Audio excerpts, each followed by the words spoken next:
가치 또는 매물 가격의 상승 하락을 보장하지 않습니다.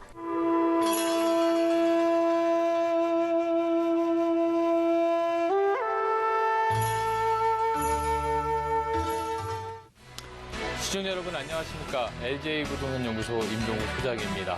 자, 최근 들어서 부동산 경기가 다소 하락하는 듯한 느낌도 받고 있습니다.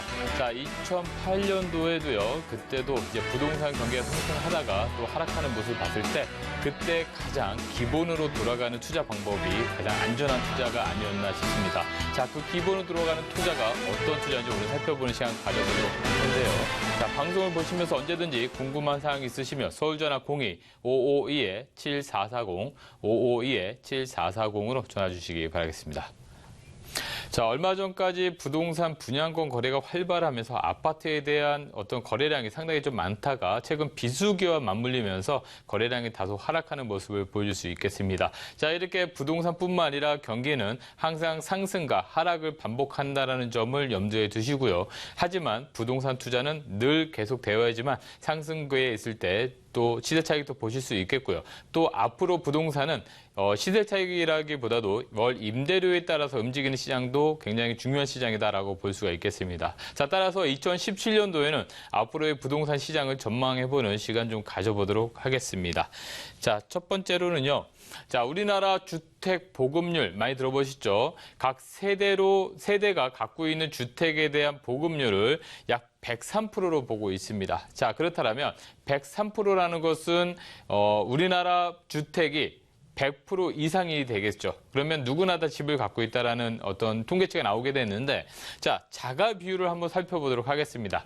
자, 주택 보급률은 103%를 넘었지만 자가 비율은 53.6%라는 거. 즉, 전체적으로 세대수로 우리가 갖고 있는 주택을 세대수로 나눴을 때는 103%가 나오지만 그 중에서 절반 정도는 내 집을 갖고 있겠지만 절반 정도는 타인의 집에서 월 임대를 전세 또는 월세로 임대로 살고 있다는 통계치가 나올 수 있겠습니다. 즉 우리나라 국민의 주택 중에서 절반은 본인 소유, 절반은 임대로 살고 있다는 그런 통계 자료가 되겠습니다.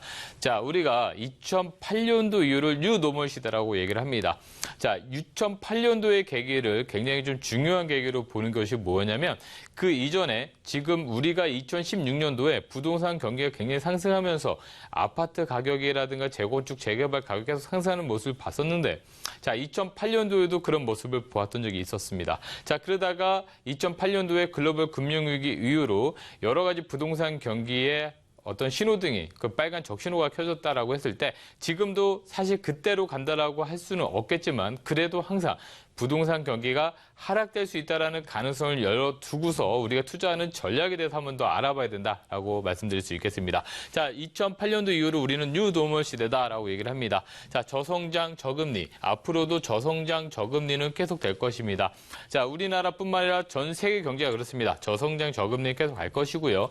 이미 저출산인 것은 어쩔 수 없다. 그리고 또 고령화. 지금 현재 평균 연령 그리고 또 기대 수명이 높아지면서 고령화 시대로 가고 있다는 것이죠. 즉 은퇴 이후의 삶이 매우 길다라는 부분을 말씀드릴 수 있겠습니다. 자, 더불어서 양극화. 얼마 전에도 방송을 통해서 뭐 금수저와 흑수저라는 얘기를 들어보신 적 있으실 겁니다. 그런 것처럼 양극화 현상. 금수저는 계속 금수저고 흑수저는 계속 흑수저. 이런 부분이 있다는 것이죠. 즉 부동산에도 그런 양극화가 굉장히 벌어질 가능성이 크다라는 부분이고요. 또 1, 2인 가구의 증가. 이것이 바로 우리가 앞으로 사회에 펼쳐질 어떤 핵심 포인트다. 그렇기 때문에 이 포인트들을 우리가 알고서 앞으로의 재테크에 대한 부분을 하셔야 된다는 것입니다. 자, 재테크는 계속 해야져야 된다라고 강조를 해드립니다. 자, 그렇기 때문에 우리가 수익형 부동산의 필요성을 여러 가지로 말씀을 드릴 수 있겠는데 강조해도 부족하지 않다라고 얘기를 드릴게요. 자, 고령화. 앞으로 은퇴하시는 분들이 상당히 많죠. 그렇기 때문에 고령화로 인해서 근로소득, 즉 우리가 몸으로 일해서 버는 소득이 점점 줄어들 수밖에 없습니다. 고령화하기 때문에 어쩔 수가 없습니다. 자, 그렇다면 우리가 근로소득이 줄어든다고 해서 소득이 없이 그 긴 삶을 다 살 수가 없기 때문에 우리는 월 소득이 필요한 무언가가 필요하다는 것이죠. 그래서 많은 분들이 이런 월 소득이 필요하시다라는 것입니다. 따라서 어떤 방식이든 간에 재테크를 해야 된다. 뭐 주식이 됐던 부동산이 됐던 뭐가 됐던 이런 재테크를 할 수밖에 없다라는 부분이 되겠습니다. 자, 거기다가 고령화 비율이 점점 높아집니다. 연세 많으신 분들이 많아지기 때문에 이런 월소득의 필요성을 더 많이 느낄 수밖에 없다는 것이죠. 왜? 많이들 그렇게 필요하기 때문에요. 근로소득이 점점 감소됩니다. 누구나 다 감소되고 있기 때문에 이런 부분을 위한 재테크가 상당히 필요하다는 것. 하지만 연세가 들어가면서 점점 안전자산에 대한 선호도가 증가됩니다. 자, 우리가 투자라는 것은 사실 수익이 발생할 수도 있지만 손실이 될 수도 있습니다. 그렇기 때문에 투자에 대한 손실은 누구에게도 어떻게 책임을 전가할 수 없다는 것인데, 자, 따라서 안전자산의 필요성, 또 선호도가 계속 증가될 수밖에 없다는 것이 우리가 수익형 부동산에 선택하는 이유다라고 한 번 더 강조해 드리겠습니다. 자, 수익형 부동산에 자, 필요성이 증가됩니다. 좀 전에 말씀드린 것처럼 근로소득에 대한 부분이 감소하게 되고요. 그리고 또 월소득이 필요하고요. 그리고 또 앞으로의 삶이 굉장히 길습니다. 그렇기 때문에 더 수익형 부동산에 대한 필요성은 강조된다라고 하고요. 자, 고령화 비율이 많아지기 때문에 자, 이렇게 수익형 부동산을 필요로 하는 사람들이 많아지면 많아질수록 수요가 증가하는 것이죠. 지금도 베이비부머 세대들이 은퇴를 하고 있습니다. 자, 그리고 10년 후에도 또 2차 베이비부머 세대가 은퇴를 기다리고 있습니다.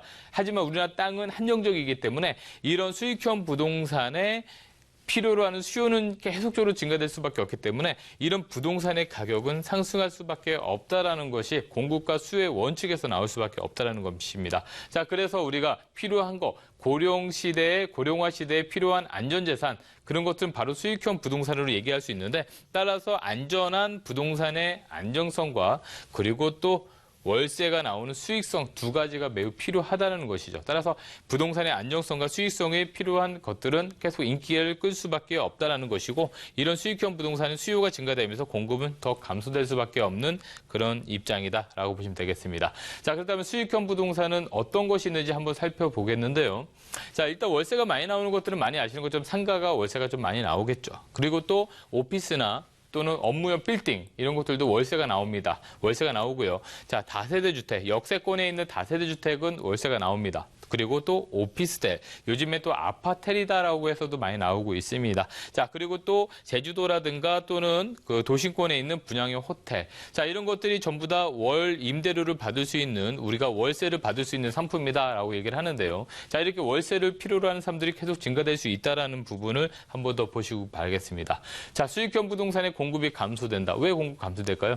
토지 가격이 상승하면서 더 이상 건물을 지었을 때 어떤 시행하는 분의 시행 마진이 있어야 되는데, 이런 토지 가격 상승으로 인해서 더 이상의 마진이 별로 나오지 않기 때문에 더 이상 그 주택에 대해서 또는 수익형 부동산에 대한 공급이 그렇게 계속 막연히 늘어날 수는 없다라는 부분이 되겠고요.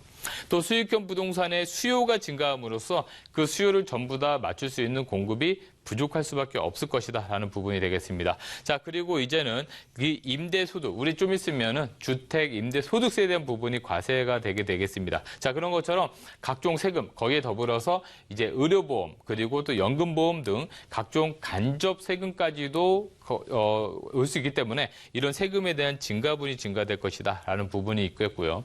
또 많은 신문상에서 보신 것처럼 대기업들도 이제는 임대 사업에 진출을 하고 있습니다. 그렇기 때문에 대기업에서는 이제 토지를 개발을 해서 분양을 하는 것이 아니라 직접 임대 사업을 하는 것이 일반화돼 가고 있다. 즉, 그렇다면 개인들은 임대 사업할 수 있는 부동산을 매입하기가 점점 더 힘들어질 수 있다라는 부분이 들어가겠습니다. 자, 지금 말씀 보여주시는 것처럼 대기업의 KT라든가 또는 하나저축은행이라든가 또 롯데라든가 여러 회사 대기업에서도 이제 임대 사업을 하기 위한 여러 가지 준비를 하고 있습니다. 본인의 갖고 있던 토지라든가 또는 어떤 대형 토지 위에다가 건물을 신축함으로써 임대 사업에 또 뛰어들고 있다라는 부분이 또 최근 들어서 임대 사업의 어떤 부분이다라고 말씀드리겠습니다.